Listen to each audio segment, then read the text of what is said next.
Regardless of who leads the Liberal Party around the world, we're seeing a lot of change elections mainly because of cost of living.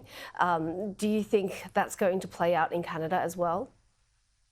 Yes, definitely. I think one of the things that has been really difficult for Justin Trudeau and the Liberals to get through is the sense that, from many voters' perspectives, they haven't been responsive to that cost of living crisis. By the time anyone had heard anything from this government with respect to how painful the affordability crisis is, I think for a lot of people it was too late.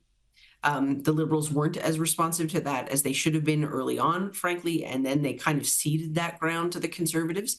And so I think, there's a space where a new leader could try to get hold of some of that change momentum. If the new leader is seen as a departure from the old government, there could be a way for the Liberals. I don't think they're going to win the next election, but not to be so far behind. But I think that would require a very deliberate going at this head on, right? Like taking on that piece around the affordability crisis at the same time as talking about the importance of fiscal responsibility and balancing the budget.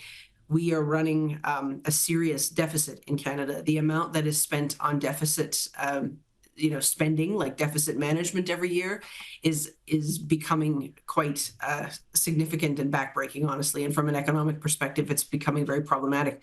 And so I think a lot of people would want to see somebody who's prepared to take that on as well and get that right and get that sorted out. So is Canada moving to a more Trump and more right-wing direction? Some people are, I think. There's a sense that, the Conservatives now, I think some people would look at that and say this is much more right-wing than the Conservatives were before. There is definitely a movement toward what some people would call populism.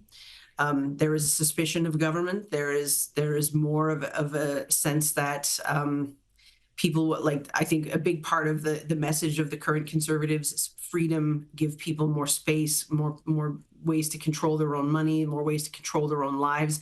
That seems to be the message of the current Conservative leader. And I would say that's probably more right-wing than we have seen previous progressive Conservative leaders, for example. Is the whole country moving in that direction? No, I wouldn't say so. I think we have a polarization issue in Canada, the same as many other countries do.